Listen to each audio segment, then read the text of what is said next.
최신 기술 한입 깨물기 테크 강정 오랜만에 뵙습니다. 정재영 박사님 잘 지내셨습니까? 네, 잘 지내고 있습니다. 네, 정말로 잘 지내셨어요? 백신도 맞으셨다고. 네네, 잘 맞았습니다. 네, 이제 건강하게 잘 지내시고 오늘 바로 이제 본론으로 들어가 보죠. 오늘 새로 온 분을 한 분 모셨습니다. 네, 그 정재영 박사님께서 아주 모시기 어려운 분을 모셨는데 정철균 박사님을 오늘 모셨습니다. 환영합니다. 환영합니다. 어서 오세요. 감사합니다. 불러주셔서 감사합니다. 네, 정 박사님 지금 그러면 어디에 그 위치적으로 어디에 계신 건가요? 저는 이제 휴스턴에 있습니다. 그러니까 에너지 업계의 어떤 핵 같은 곳이죠. 그래서 센터고 그래서 이제 휴스턴에 지금 지내고 있고, 예, 그러니까 졸업하고 나서는 계속 휴스턴에 있었다고 보시면 될 것 같습니다. 얼마 전 텍사스에 그 한참 눈 오고 막 정전 사태 일어나고 이럴 때 별 피해는 없으셨어요? 아니 제대로 피해가 있었고요. 뭐 천장도 무너지고 그건 이제 뭐 제가 이렇게 무너뜨린 것도 뭐 누수도 되고 뭐 전기도 나가고, 예, 제대로 한번 이렇게 뭐랄까요, 그 재난을 한번 당했던 그런 경험이 있습니다. 이제 그러면서 이제 얼마나 에너지가 소중한가, 그리고 얼마나 에너지 항상성이 중요한가, 이런 걸 이제 몸소 체험하게 됐죠. 네, 아무래도 그 텍사스에서 기후 그 변화의 어떤 임팩트를 제대로 한번 맞으시다 보니까 저는 지금 메릴랜드에 살고 있는데 사실 저희가 지금 처음 뵙는 거거든요. 그래서 메릴랜드에 살고 있는데 저희 동네보다 훨씬 더 추웠고 눈도 많이 와가지고 야, 텍사스가 내가 알던 텍사스가 더 이상은 아닌가 보다 이런 생각을 저도 했었거든요. 그러니까 이게 뭐 그 북극부터 이렇게 한파의 그 센터의 줄기가 이렇게 쫙 내려가고 정말 정말 새로운 경험을 한번 했습니다, 저희는. 네. 그래서 얼마 정도 걸리셨어요, 복구하시는데? 복구하는 데는 한 2주 정도 걸렸던 것 같아요. 이제 플러머가 없고 뭐 이제 그런 천장 실링도 다시 봐줄 사람이 없고 그래가지고 이제 시간이 좀 걸렸는데 그래도 운이 좋아서 빨리 회복한 편입니다, 저희 같은 경우는. 네, 좀 전에 강박님 말씀하셨던 것처럼 그 코로나 백신도 최근에 맞으셨다고 들었는데 텍사스에서는 하고 계신 산업이 최우선순위 산업인 거죠? 네, 그러니까 저희가 이제 에너지 인더스트리가 또 코어 인더스트리이기 때문에 텍사스에서는 이쪽 저희는 이제 뭐 1C, 1B 이렇게 그룹이 들어가 있어서 빨리 백신을 맞을 수 있었습니다. 텍사스 좀 이렇게 보수적이어가지고요. 지금 이쪽 지역 같은 경우는 이제 다음 주부터 이제 코비드 백신이 거의 일반인에도 다 확장되는 그런 상황이라고 하더라고요. 빠르네요. 네. 네, 어려운 상황을 뚫고 이렇게 무사히 저희랑 인터뷰에 응해 주셔서 다시 한번 감사드리고. 감사합니다. 자, 그 박사님 간단하게 그 본인 소개 좀 부탁드릴까요? 네, 저는 정철균이고요. 이제 슬라이드를 좀 넘겨가면서 소개를 한번 해보도록 하겠습니다. 저는 이제 여기서는 지금 Senior Artificial Intelligence Engineer라고 하지만 기본적으로는 이제 에너지 인더스트리에서 공부를 계속했고 에너지 중에서도 이제 Petroleum, Gas, Oil and Gas Industry에 관련된 공학 연구를 많이 했었습니다. 제 연구의 백본은 좀 더 스태티스틱에 가깝고요. 스택 중에서도 뭐 지오스태티스틱스, 베이지안 스태티스틱스 이런 걸 이제 주로 연구를 했었습니다. 좀 더 자세한 내용은 제가 그림하고 슬라이드를 통해서 설명해 드리도록 하겠습니다. 네. 그러면 제가 알기로는 그 박사를 스탠포드에서 컴퓨터 시스템 엔지니어링으로 받은 걸로 제가 알고 있는데 맞나요? 혹시? 아닙니다. 아니고 저기 스탠포드에서요. 제가 받은 박사 학위는 에너지 리소스 엔지니어링에서 페트롤 엔지니어링 관련돼서 백사를 받았습니다. 네, 죄송합니다. 제가 정보가 부족했네요. 저도 잘못 알고 있어요. 네, 맞습니다. 그게 맞습니다. 예. 근데 이게 저도 질문이 하나 있는데요. 아주 그 전통적인 화학공학에서 얘기하는 그런 석유 관련된 산업이랑은 좀 다른 건가요? 다르죠. 그러니까 석유 산업이라는 게 되게 아까 우리 인터뷰에서 말씀드린 것처럼 약간 융합 산업이어서, 네. 그러니까 석유 화학 쪽에서도의 그 뎁스도 필요하고요. 그 석유를 찾기 위한 저희는 업스트림, 다운스트림, 미드스트림 이런 식으로 얘기를 하는데 이제 석유 화학 같은 경우는 다운스트림이에요. 그러니까 모든 제품이 나왔을 때 어떻게 리파이너리를 하고 그렇죠, 어떻게 제품을 만들고 네. 플라스틱으로 만들고 고분자 화합물을 만들어내고 이제 이런 건 좀 다운스트림 쪽이고 저희가 이야기하는 건 주로 업스트림 쪽입니다. 어떻게 이 지구에서 석유가 분포하는 공간을 찾아내고 어떻게 그곳을 이렇게 드릴링해서 생산을 하고 이런 것들에 관련된 이야기들을 많이 하고 있죠. 그러니까 저희가 한 전공은 주로 이쪽입니다. 그럼 혹시 그 영화 아마겟돈에서 나오던 그런 그렇죠. 그 아마겟돈에 나오는 회사가 지금 저희가 다니고 있는 회사입니다. 좋습니다. 그 이제 뚫으러 가는 애들, 파란 옷 입은 애들. 네, 걔네들이 그러니까요. 이제 실로머즈 애들이 저 회사 사람들이고 그 회사 이제 그런 기술들을 이제 말하는 거죠. 드릴링 어디를 뚫을 거야, 어떻게 뚫을 거야, 어디가 유망해, 어떻게 그런 걸 알아낼 수 있어. 알아낼 수 있어요. 퀘스천 마크가 있잖아요. 왜냐면은 이게 저희가 되게 비슷해요. 메디컬 인더스트리랑 되게 비슷한데 사람이 이렇게 있으면은 저희가 엑스레이도 하고 뭐 MRI도 하고 CT 스캔도 하고 이런 걸 하잖아요. 그러니까 똑같은데 그렇죠. 이거를 땅에 하는 거예요. 왜냐하면 우리는 지구를 그냥 밖에서는 볼 수가 없으니까. 그게 이제 저희가 다루는 데이터고 그런 데이터들을 어떻게 가장 안 보이는 걸 보이게 할 것인가를 연구를 하는 거죠. 제가 하고 있는 연구는 사실 그렇게 말씀드릴 수 있어요. 그런 여러 가지 정보를 어떻게 융합해서 우리가 안 보이는 땅 속에 있는 일어나는 일들을 알아낼 거야를 이제 제가 연구하게 된 거죠. 네. 그 생각해보면 옛날 그 미국 서부 시대 영화 옛날 거 보면 막 땅을 갖다가 아무 데나 막 파다가 건물이 나오면 막 이제 기뻐서 덩실덩실 춤을 추는 장면이 나오는데 그 땅을 뭐 뚫는 것도 힘들 거고 그 위치를 찾는 것도 그렇고 얼만큼 또 깊이 파야 되나 이런 문제도 있을 것 같고 이게 뭐 대부분 허탕을 칠 수도 있는데 아무래도 그런 가능하면 최소화 시킬 수 있는 그 가능성을 최대화 시킬 수 있는 그런 것을 찾으려고 하는 그런 일을 하신 거라고 저희가 그렇게 생각하시면 제일 좋죠. 네. 네. 옛날 같은 경우는 이제 유전이 많아서 그리고 유전이 훨씬 더 생산하기가 쉬워서 이제 그런 서부 시대, 개척 시대의 어떤 일들이 일어났지만 지금은 이제 그렇게 해서는 거의 찾을 수가 없고요. 대신 그만큼 저희가 기술이 좋아졌죠. 얼마나 많이 잘 찾을 수 있는가. 그렇게 좋은 기술로도 실제로 뚫었는데 석유가 있고 잘 있어도 사실 생산성이 없으면 파지 않습니다. 그러니까 이거 되게 복잡한 이제 산업이에요. 산업적으로도 그렇고 공학적으로도 그렇고 그리고 경제적으로도 그렇습니다. 그러니까 우리가 이제 40년 있으면 석유가 없어질 거야. 이제 석유는 고갈돼. 막 이렇게 배웠지 않았습니까? 근데 네네. 제가 어릴 때도 이제 저희 뭐 70년대 태어나지 않았지만 그 뉴스를 보면 그런 뉴스들이 있어요. 제가 그런 걸 많이 인용했었는데 그 뉴스를 보면 1973년도 동아일보인지 조선일보인지 이렇게 보면 앞으로 석유는 32년 뒤에 없어진다. 그렇게 나오거든요. 근데 저 2021년인데 아직도 석유 충분히 많고 앞으로 지금 가채 매장량이 한 40년 정도 남았다고 해요. 앞으로. 그럼 이제 석유가 고갈돼서 없어질 일은 없어질 것 같고요. 제 생각에는 석유가 이제 뭐 필요성이 없다든지 경제적인 값어치가 떨어진다든지 이런 식으로 해서 이제 석유의 의존도가 줄어들 수는 있어도 뭐 석유가 없어져서 고갈돼서 우리는 이제 인류는 망한다 이런 공상과학 소설에서 보던 그런 이야기는 이제 사실은 현실성이 없는 거죠. 네, 오늘인가 제가 기사에서 아이슬란드가 신재생 에너지로 97%가 이뤘다고 뭐 그런 기사를 읽은 적이 있는데 그만큼 좀 관심이 많고 텍사스 기후 변화로 인해가지고 텍사스의 한파도 그렇고 여러 가지 의미로서 굉장히 적절한 그리고 적시성 있는 인터뷰인 것 같고요. 그러면 조금 더 이제 과거로 돌아가서 학위를 하셨을 때 뭐 어떤 랩에 대해서 여기서 랩이라고 하는 어떤 지도 교수님이 있으실 거고 거기서 어떤 연구를 했는지 어떤 연구를 하는 랩에 들어가시게 됐는지 뭐 이런 이야기를 조금 나눠보도록 하겠습니다. 그러면 뭐 어떤 랩 소개를 간단하게 좀 부탁을 드릴까요?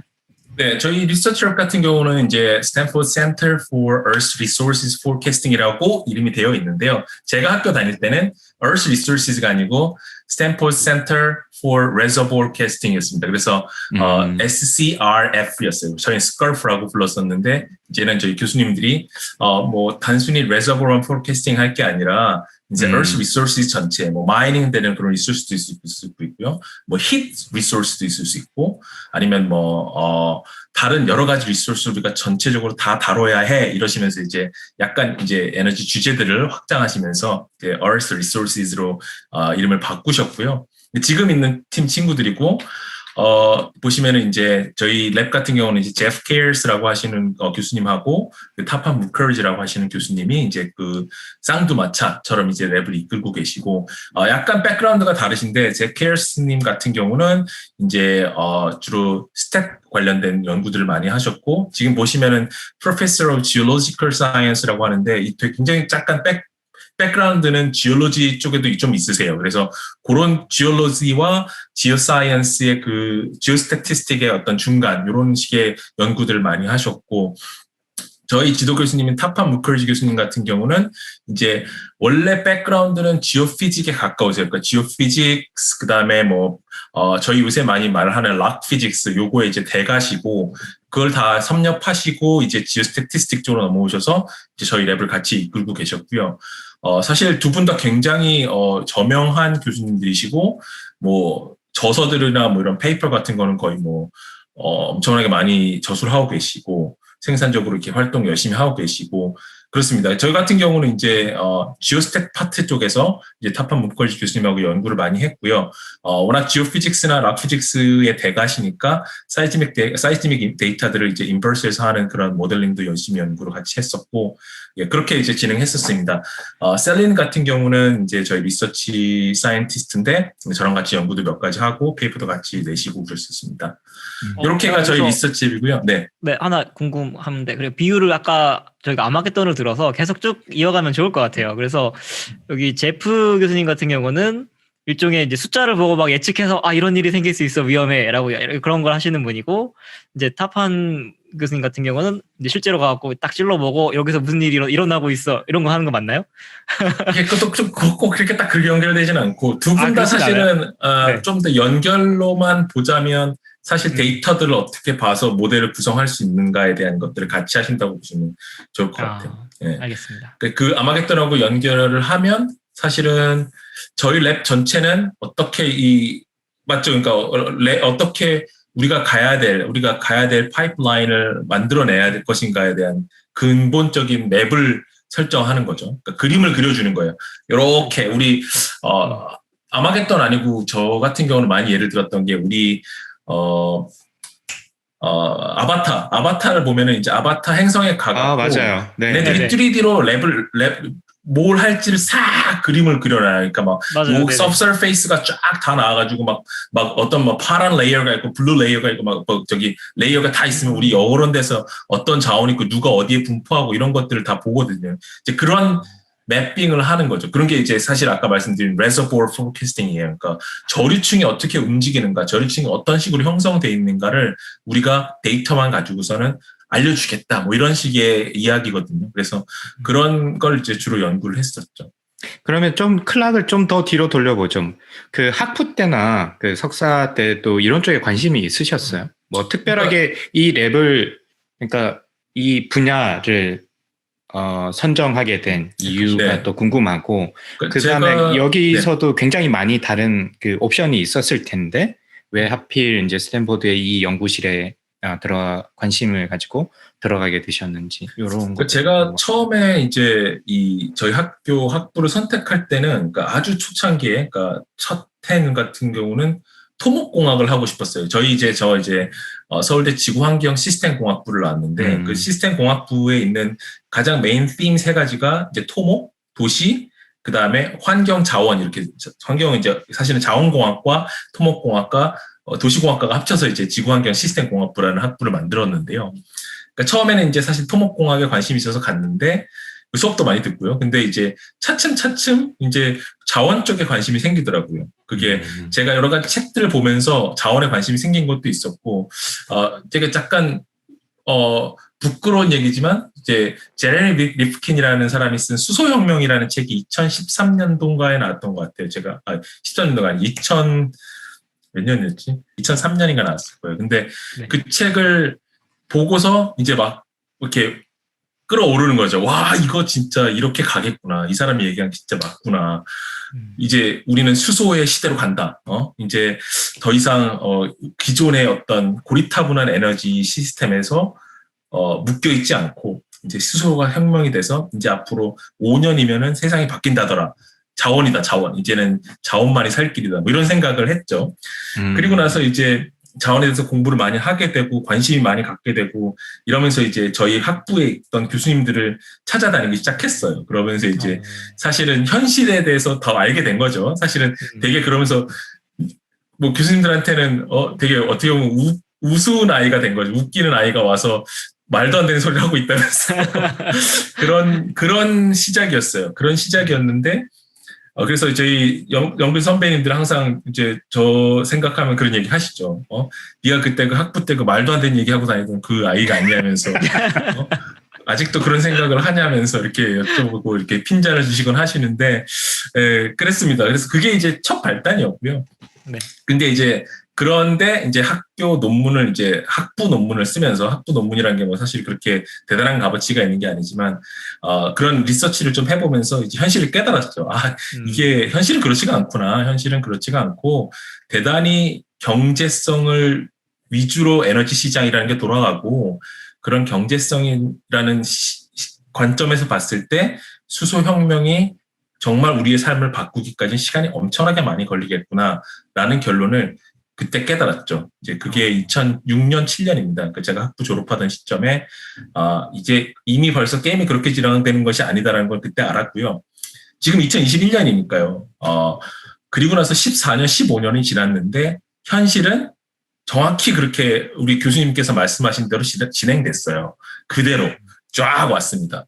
물론 이제 신재생 에너지로의 바람이 더 거세게 불어지고 또 에너지 시스템의 전환이 일어나고 있고 이제 그런 게 완전히 없다라는 건 말이 안 되고요. 일어나고 있고 그런데 이제 그게 당장 내일 아침에 우리 삶을 바꿀 만큼의 큰 변혁이 될 수 있느냐라고 물어보신다면 이제 그거는 좀 더 시간이 걸릴 거예요. 근데 방향은 그래요. 방향은 글로 가는 게 맞고 글로 가고 있어요.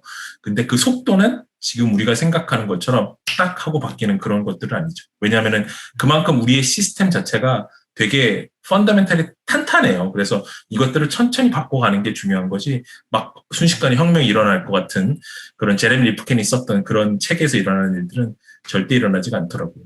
많이 배웠습니다, 그때. 네, 역시 책 한 권이 사람의 인생을 바꾸기도 하는군요. 그래서 그래서 이쪽에 좀 전반적으로 관심을 가지게 되신 거고, 뭐 그렇죠. 여기 연구실을 선택한 특별한 계기가 있으셨다면? 네, 그러니까 저 같은 경우는 그 뒤에 이제 유학을 결정을 했는데 유학을 결정하는 과정에서 가장 관심이 있었던 게 결국은 데이터를 가지고 어떻게 저리축 모델을 할 수 있는가 이거를 그러니까 저희 같은 경우는 업스트림 분야가 많거든요. 그러니까 뭐 텍사스 어스틴 같은 경우는 전반적으로 되게 다양한 분야 연구들을 하고 있고요. 그다음에 텍사스 A&M 같은 경우는 뭐 드릴링이라든지 웰 컨트롤 뭐 이런 아주 석유공학의 전반적인 아주 디테일한 내용들을 강점을 많이 갖고 있습니다. 근데 그에 반해서 스탠포드 같은 경우는 주로 데이터를 관련하는 거, 뭐 레저 포캐스팅, 시뮬레이션, 주로 컴퓨터에 관련된 일들을 많이 하거든요. 그래서 갈 수 있다면 이 랩에서 좀 더 그런 연구들 해보고 싶다. 그러니까 저희끼리는 뭐 이렇게 얘기하면 좀 웃기지만 디지털라이즈된 어떤 산업, 그 디지털라이즈된 뭐 reservoir related 리서치들 해보고 싶다. 이런 그런 꿈이 있었고요. 이제 그러면서 이제 이쪽에 리서치 랩에 어플라이를 하게 됐는데 이제 운 좋게 이렇게 어드미션이 나서 그래서 이제 이쪽 연구실에서 같이 연구할 수 있는 기회를 얻을 수 있었습니다. 그러면 대표적인 연구실에서 나온 뭐 박사님이 하셨던 거 외에 이제 연구실에서 나온 뭐 기술이라든지 주로 상업화된 연구나 기술이 좀 있으시면 소개를 좀 부탁드려도 될까요? 네, 잠시만요. 제가 저희 연구실에서 나온 그런 많은 연구들이 있는데 그 중에서 이제 하나 말씀드리고 싶은 거는 2010년대에는 이제 지오스태티스틱스에서는 저희는 이제 뭐 멀티 포인트 지오스태티스틱스 시대라고 하거든요. 이제 이제 나중에 이제 그림으로 설명을 드릴 건데 그 시대를 열었던 그런 어떤 창시했던 분들의 연구들이 다 저희 랩에서 일어났습니다. 그러니까 여기서 멀티 포인트 지오스태티스틱스라는 개념을 정립하고 이런 것들이 실제 레저버에 적용될 수 있어라고 처음으로 보여준 랩이고요. 이제 그런 거에 인바우드 했었던 게 이제 뭐 제프 케어스 선생님이나 뭐 그쪽에 있었던 대학원생들 이제 뭐 스트라벨이라고 나중에 그림에서 나오겠지만 이제 그분들이 이제 막 이스테블리시를 하셔가지고 그게 하나의 이 업계의 ธี임이 됐어요. 막 멀티포인트 스태티스틱스면은 뭐 스탠퍼드에 가야 된다. 뭐 이런 스탠퍼드 리서치 랩하고 같이 콜라보레이션 하면은 그런 연구들이 진행될 수 있다. 이런 걸 보여줬고 그게 실제로 뭐 필드에도 적용이 되고 그러니까 여러 가지 소프트웨어들로 만들어져서 지금 슐럼버스에 있는 어떤 그 레서버 포캐스팅한 소프트웨어들도 다 그런 백그라운드 아이디어를 통해서 최종 결과물을 만들어내는 그런 식으로 만들어진 소프트웨어들이 있고요. 뭐 쉐브론 같은 경우는 그 아이디어나 그 프로그램을 이용해서 실제로 필드를 개발하고 앞으로 어디에 어떤 웰 사이트를 설치할 것인지 이런 디시전 메이킹도 하고 그런 식의 연구들이 2010년대부터 현재까지 계속 이렇게 유지가 되고 있습니다. 아무래도 이게 그 적용이 가능한 지금 인더스트리에 직접 적용이 가능한 기술들이 로 제가 이제 느껴지는데 그러다 보면 그렇습니다. 뭐 본인들의 연구하셨던 걸 가지고 창업이나 이런 것도 하셨던 분이 있을 수도 있을 것 같은데 혹시 그런 케이스도 있었나요? 연구실에서? 네, 있었습니다. 그러니까 저희 연구실에서 나가신 포닥이나 박사님들 중에 이제 소프트웨어 컴퍼니를 실제로 만드셔서 이제 그런 지금 말씀드린 그런 소프트웨어들을 그런 중소규모의 석유 회사들한테 팔기도 하고 이제 그들의 이제 디시전 메이킹을 도와주기도 하고 컨설팅을 하기도 하고 이런 식의 창업을 하셨던 걸로 알고 있습니다. 지금은 제가 이제 팔로우업이 안 해서 어느 정도 기업이 성장했는지는 몰라도 이제 알렉스 부시어라고 해서 굉장히 뭐라고 해야 되지? 굉장히 탤런트이신 분이 있으셨는데 그분이 이제 소프트웨어 패키지 만들어가지고 이제 베이에리에서 사업하시고 그러셨어요. 이제 컨설팅 프로페서도 하시고 저희 학교에서 그렇게 하시기도 하고. 요거는 사실 좀 딴 얘기입니다만은 많은 이 방송을 보는 많은 학생분들이 관심을 가진 질문 중에 하나일 수도 있을 것 같은데 스탠포드는 사실 누구나 가보고 싶고 공부를 해보고 싶은 학교 중에 하나로 꼽힐 것 같은데 어떠셨어요? 공부하시는 동안? 생활적인 부분도 그렇고 경험적인 부분에서. 일단 환경이 너무 좋고요. 환경이 좋다는 게 날씨가 좋아, 가고 싶은 데가 너무 이런 게 아니라 공부할 수 있는 환경이 굉장히 좋습니다. 뭐가 좋으냐면 교수님들이 굉장히 열려 있어요. 그러니까 교수님들이 굉장히 열려 있고 그게 얼마나 와닿냐면 저희 타파닝 교수님 같은 경우는 저가 이제 거의 첫 번째, 두 번째 제자인데요. 박사과정으로서는 저랑 같이 수업 같이 들어가셨어요. 통계학과에 이제 굉장히 유명한 마크업 체인 강의하시는 교수님 계셨는데 이제 제가 하는 연구 중에 하나가 마크업 체인이어서 이제 마크업 체인 그럼 이 사람한테 들어가자, 같이 가자. 그래서 같이 수업 같이 들어가고 교수님이랑 저희 지도 교수님 옆에 앉아 있고 저는 강의 노트 쓰고 있고 저쪽에 이제 통계학과 교수님이 설명하면 막 같이 토론해요. 그거 왜 그런 거야? 그래서 그분들이 대화가 그냥 또 수업이에요. 그런 식이 가능했던 것 같아요. 근데 이게 단순히 여기에서만 일어나는 게 아니라 저희가 세미나를 하면 교수님들끼리 막 디베이트를 해요. 막 학생들 30명 있는데 교수님들 10명 뒤에서 수업 듣고 있고 한 교수님은 발표하고 있고 강의하면서 다른 교수님이 되게 샤프한 질문하면 또 되게 샤프한 대답을 하고 이제 그런 걸 목도할 수 있었어요. 그러니까 그런 환경이 좀 되게 말도 안 된다는 생각이 되게 많이 들었어요. 물론 이제 첫 해는 그런 걸 따라하기가 막 버거운데 이제 나중에 한 3, 4년 차쯤 되면 그런 환경이 좀 대단하다라는 생각이 굉장히 많이 들었고 그리고 저자 직강이지 않습니까? 저자 직강인데 그쵸. 아까 말씀드린 마크업 체인 같은 경우도 그분 책이 아직 안 나왔어요. 그냥 원고 이따만한 원고를 학생들한테 이제 야 저기 북스토어 가서 그거 사와 그러면 그거 그냥 원고 들고 와서 보는 거예요. 이제 2년쯤 있으면 그게 책으로 나올 그런 것들을 저자가 직강해주고 그거 어떤 것들은 교수님들 말해요. 이거 나 띠어리라고 이 챕터는 이거는 공리가 아니야. 이거는 그냥 띠어리고 그냥 너희가 생각할 때 되게 스캡티컬하게 받아들여야 되는 부분이다. 나는 프루븐했다고 생각하지만 내가 프루븐한 걸 절대 그냥 받아들이지 말고 여기서 더 잘못된 것들이 있는지 찾아보고 네가 생각해서 더 좋은 생각이 있으면 그게 네 리서치가 될 거다 이렇게 얘기하세요. 그러니까 그런 거가 진짜 좀 이게 다르구나 이런 생각을 되게 많이 했었죠. 네, 연구하시는 분들 할 때는 진짜 가슴 두근두근하게 뛰게 만드는 그런 환경이고 절대 옆에서 졸지는 못할 것 같다는 생각이. 그렇죠. 교수님이 강의 노트 이렇게 다 적으면은 그거 PDF로 떠가지고 나한테 보내라 이러시고 또 나 이번 주 못 갔는데 노트 정리한 거 있으면 빨리 나 좀 보내주라고 하시고 그러셨죠. 대단하네요. 네, 그러시고 그러니까 저희 교수님 같은 경우는 되게 뭐라고 해야 되죠? 그러니까 선비시라 그래야 되나? 그러니까 되게 지적 호기심이 많으세요. 그러니까 아까도 말씀드렸지만 저희 학교에서 박사를 하시고 포닥을 이제 락 피직스 랩에서 하시고 그리고 이제 저희 과의 교수님이 되셨거든요. 그러니까 락 피직스도 거의 돼가시고 지오 피직스도 돼가시고 지오 스탯도 돼가시고 에너지 리소스 엔지니어링도 돼가라고 보시면 되고 그러니까 되게 멀티 디서플린을 약간 섭렵하시는 분이라고 보시면 될 것 같습니다. 근데 그런 분들이 다 교수님을 하고 계셔요. 그러니까 사실 좀 축복받은 환경이라고 할 수 있죠. 네, 진짜 대단한 환경인 것 같습니다.